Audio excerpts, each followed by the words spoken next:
જંબુસર તાલુકાના અસરસા ગામે ખૂબ જ ગંભીર અકસ્માત સર્જાયો હતો, જેમાં ઓએનજીસીના ડ્રિલિંગ કામ માટે જઈ રહેલા મજૂરો ભરેલી એક બોટ અચાનક પલટી જતા બોટમાં સવાર મજૂરો પાણીમાં ખાબક્યા હતા.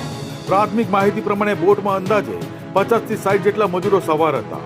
આ દુર્ઘટનામાં રોહિત ગણપત મકવાણાનું મોત નીપજ્યું હોવાની પુષ્ટિ થઈ છે. સ્થાનિકોનો આક્ષેપ છે કે ઓએનજીસીના અધિકારીઓની ગંભીર બેદરકારીના કારણે આ દુર્ઘટના બની છે.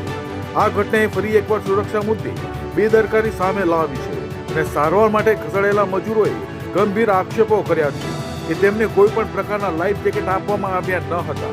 દરરોજ આસરસાથી ગાંધાર મુલાર તરફ બોટ મારફતે અવર જવર કરવામાં આવતી હતી, પરંતુ કોઈ પણ સલામતી સાધનો વિના તેમને જોખમમાં મૂકવામાં આવતા હોવાના આક્ષેપ પણ કરવામાં આવ્યા હતા.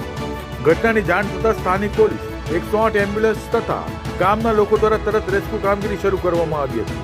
આ ગંભીર દુર્ઘટનાની જાણ મળતા જ જંબુસરના ધારાસભ્ય ડીકે સ્વામી, જંબુસરના મામલતદાર તથા સ્થાનિક આગેવાનો ઘટના સ્થળે દોડી આવ્યા હતા અને સમગ્ર પરિસ્થિતિનો તાગ મેળવ્યો હતો.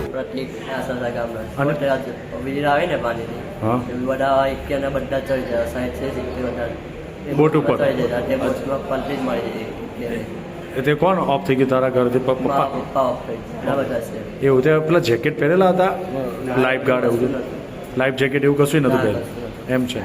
અને કેટલા એક જ જણનો મૃત્યુ પામ્યું એવું જાણવા મળ્યું? બીજા બધાને હજુ કેટલા જણ ભાઈ નહીં મળતા એવું? હજુ એક જણ નહીં. એ પણ તમારા ગામનો છે.